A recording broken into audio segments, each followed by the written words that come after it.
It's been a long week, right? Are you ready to wind down? Why not? It's time for the Wine Time Fridays podcast with Shelley and Phil.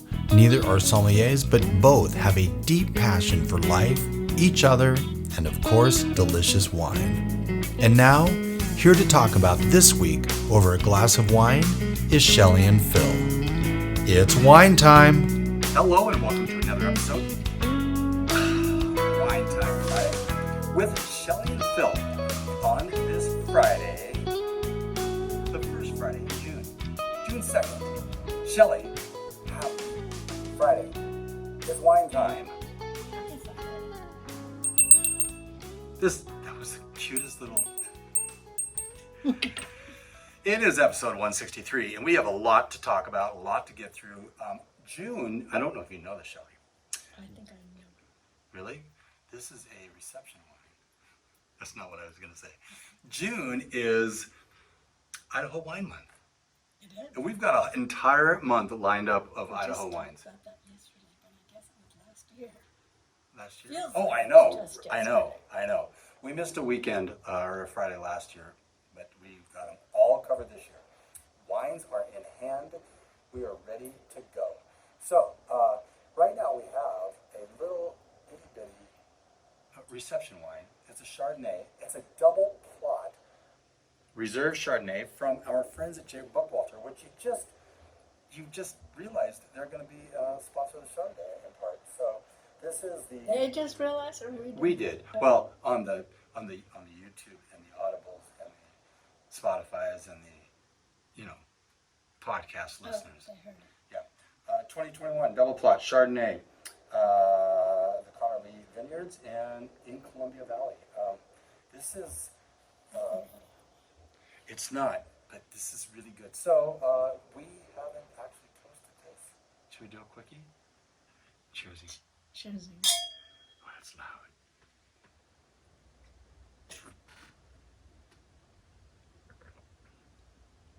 It's good. It tastes like a wine tasting, if that makes sense. Like when you go to a Interesting. wine tasting and you're going to table to table, that's what this smells like. It tastes Interesting. like whatever that means. Yeah. No, it's very nice. We like that a lot. And J. Buckwalter, like we said, one of the sponsors for today's podcast. By the way, we're doing a little different setup microphone-wise because you know what? You can't see Shelley's face in the video with a big old boom. So I'm trying with a microphone on the desk that she can lean in, do stuff like that, and so we might have a Picks up few a lot of noise. like. Well, we didn't have to do that. No, we didn't. Let's get into the wines. First of all, before we do this, can I just mention, we probably have some new listeners. We should do a recap of what our podcast is really all about. You just heard the theme music. That was written by a friend of ours, Todd Hornby. He wrote that and recorded it. He's also been a guest with our Wines Like Music series. Tasting through some wines and then playing music. Creating music. It's so cool. Anyway, and then our little podcast is really kind of just discussing the world of wine, hopefully in a way that people can understand, because we are not experts by any stretch. We do have a passion for wine, as was said in the intro. But we have really learned to enjoy wine together, including the wine bill. That's why you hear a wine bill at the front end, because we still have, but don't often use it. The wine bill on the deck. It didn't do it. The wine bill on the deck. Oh my That's doing goodness. something like that. So the wine bell came because we had 10 acres of land we were working on, and we would keep working all day, and then somebody was like, okay, it's time to stop working. It's wine time. So we had this little bell that said wine time, and you could hear it like on most of the property. Happy Friday, it's wine time. It's one of our few hashtags. We've got cheersing, Happy Friday, and it's wine time. All of those are hashtags we use consistently. This is, if you can see that, a 2020 2022. That's correct, yes, 2022 Riesling, yeah. It's Rêverie Riesling. Yes. It's a dry Riesling. It is a dry Riesling, and this is from Veer Wine Project. And it's a very up-and-coming project. This guy, the winemaker, is Will Wetmore, who really likes high fives. Because I read some about him, and in the about Will Wetmore, you know, the personal things, he likes to go hiking, he likes to play in the sand. They didn't say that, but he said he likes high fives. So we like high fives, and we are going to taste this Riesling. Yes, so I don't confuse them. And this, by the way, is in the one white wine glass, and Shelley actually demonstrated that a week or two ago. It was 2 weeks ago, I think, yeah. So, to health, wealth, and abundance, Shelley, gratitude, romance, and Peace on earth. This is very golden for a Riesling. ooh, that And it's smells dry. really, really good. It's not a lot of nose to it, though. No, I get apricots. No, apricots, not apricots. Apricots is a kind of a cross between Abercrombie and Fitch and apricots. I don't know. It goes off the top of my head.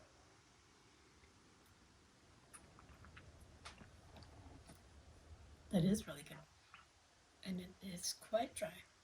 But it's really got apricots in it, I taste. Anyway. Fruit forward.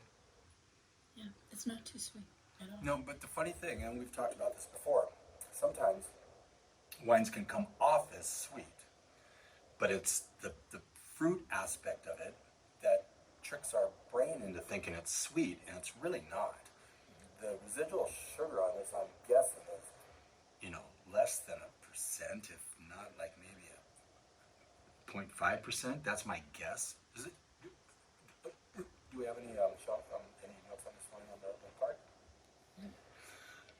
I mean, I think it's probably higher than a 0.5, but pretty. You know, if you're going to call something a dry Riesling, it's probably going to be less than 1% residual sugar. Good question. What's the alcohol? This is 13.8% alcohol. 13.8. It's from the Snake River Valley, which is where they are. That's right. And it comes from block, let's see, a hint of residual sugar, it says. They experimented with a portion of the hardest pressed Riesling juice by intentionally oxidizing it before letting it ferment with wild yeast. What did you say? The last part? Fermented with wild yeast. Really? Interesting. Shelley? Both portions of the Riesling were blended prior to filtration and bottling. Slightly drier than the 2021 Riesling, but still with a gold balance. This won a gold medal at the Cascadia International Wine Competition.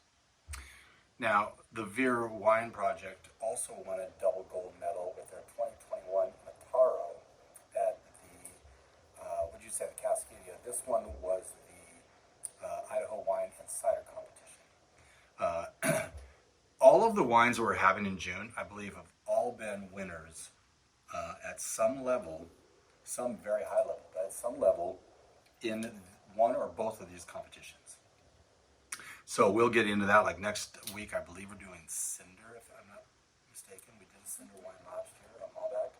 And so super excited about that because they have a Verdejo on the 9th, I think, isn't it? Verdejo Day on the 10th. Yeah, so that's kind of fun. Anyway, I wanted to mention that these wines have been meddling right and left because Idaho is making some really good wines, which is why we have embraced Idaho Wine Month as much as we have. They're just... Some people say that it's like the third best state for making wine. So. Ooh, who are they pushing out? Oregon, maybe? Really? That's interesting. California, Washington. Oregon, Idaho. Well, so in 3 weeks, we'll be tasting wines from Lindsay Creek Vineyards. We have so many different wines from them. I know. Malbec, Tempranillo, Petit Syrah. The list goes on. Obviously, you got Merlot, Cab Sauv. I mean, so we are, like we said, we are have at least 5 wineries we will be featuring this month. And we have 3 guests at the last 3 Fridays. We are going to have guests from Hat Ranch Winery, from Famici. Mm-hmm. Better make sure that's right. I love having guests. They know so much more than we do. That's very true. And then, of course, Lindsay Creek, we're going to have Art on. So if he ever returns my email, which he hasn't recently, that's okay, because we will. We have a little bit of time.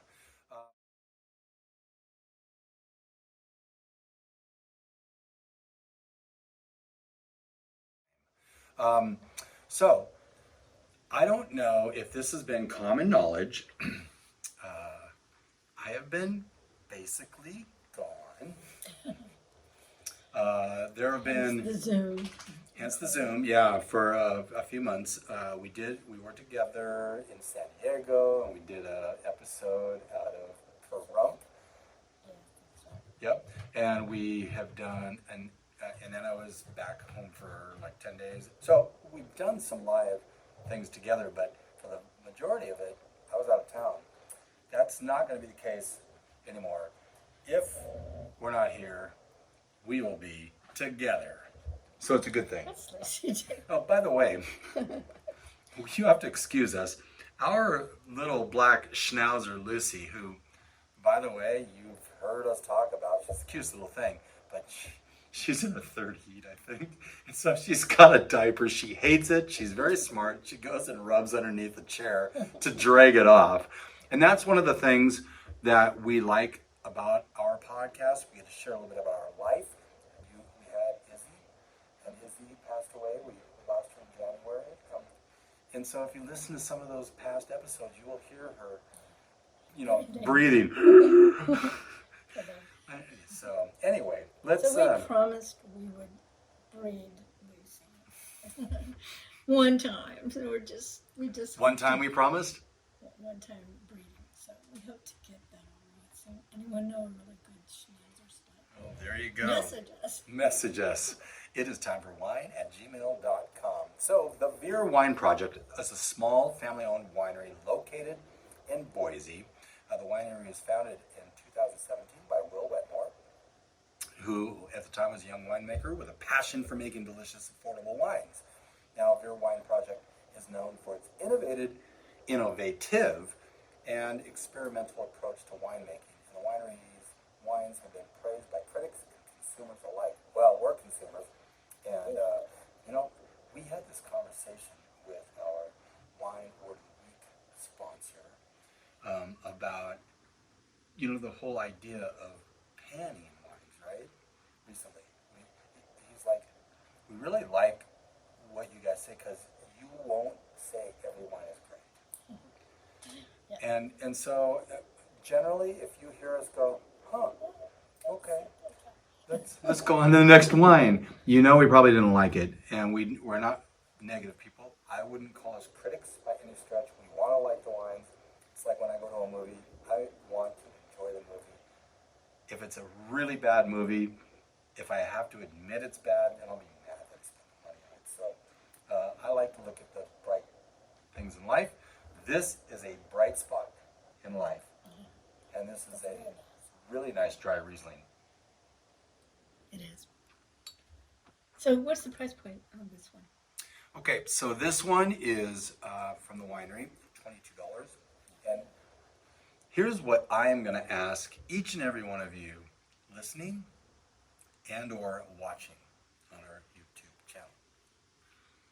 If you cannot get these wines where you are, and I'm talking the Pacific Northwest in general, okay? Some of these Idaho wines are going to be hard. It's a hard sell, Shelley. Like when I was in California, I'd go to a couple places. They're like, Idaho wines, yeah, well, we have Argyle. Well, Argyle's great. We had them on last week. There's more. There's a lot more. There's so, that was an Oregon wine, sorry. But, yeah, never mind. You'll take over. I will. So, but people are very surprised about Idaho wines when you say, yeah, you got to taste this. Rêverie, really a great example of that. How good could it be? What? It's an estate wine? Really? Let me have a taste. But anyway, Idaho is making great wines, and this is what we want to get the word out. If you are curious about any of these wines that we're drinking this month, go to your retailer, find out how you can get some of this wine. You can get them off the winery website. Of course. Yep. Of course. Shelley, when we come back, we're going to talk a little bit about their wine club, which is at the bottom. I believe it's on that.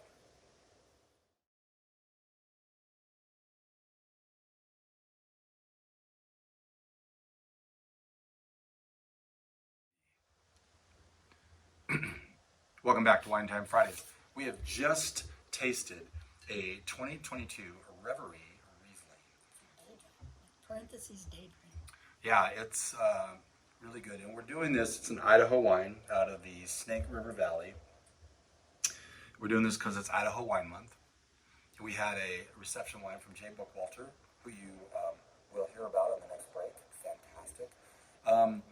We've got coming up on Sunday is National Cheese Day, which this would go really well with some nice cheeses. Yes, it would. It would really go well. Yeah.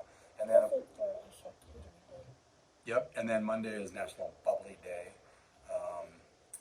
But I wanted to give a huge shout out to Julius with Delta Airlines. Right. So I know why. he didn't charge me for a carry-on because I told him there was some very important wines coming up. He's like, That really nice. it's so nice. And then You're not going to get them fired. I hope not too. And then we have, a couple other new Wine Time Fridays listeners, Gabriel and Colette, who likes to be called Coco. So Gabriel, I sat next to on the plane. Mm-hmm. Not a big drinker. Well, what did you confuse the word? I can't remember.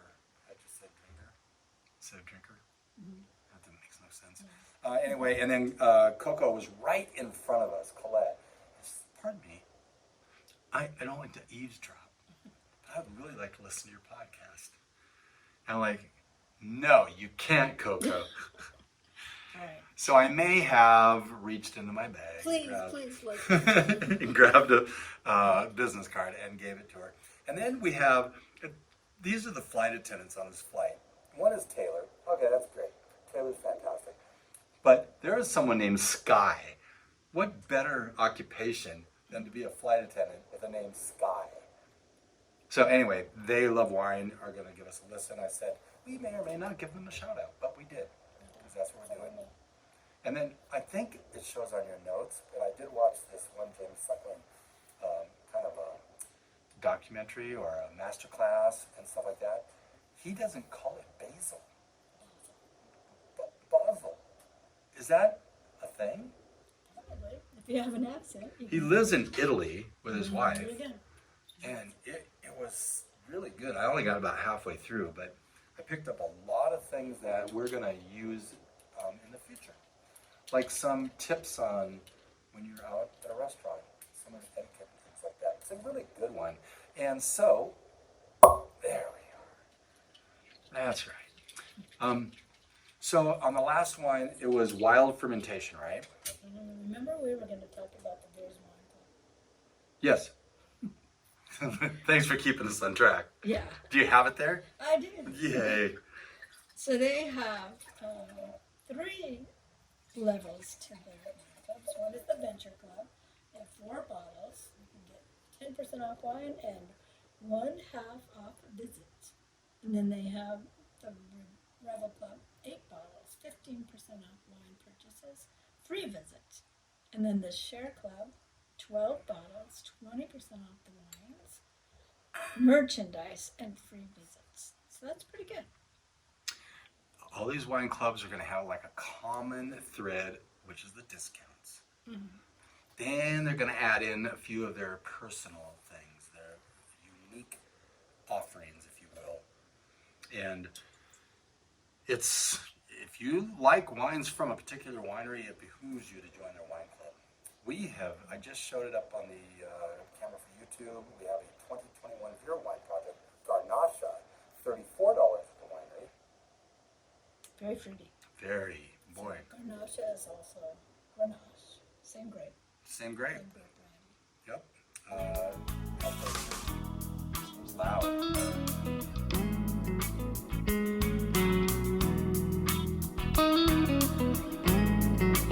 Thank you for spending part of your day to wind down with Shelley and Phil.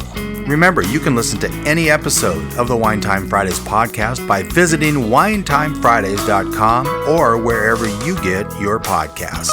And join us on our Wine Time Fridays Facebook page, Instagram, or on Twitter, which is @Vintage Tweets, for daily conversation. Until next week, here's our toast to you. To health, wealth, abundance, gratitude, peace on earth, and of course, romance.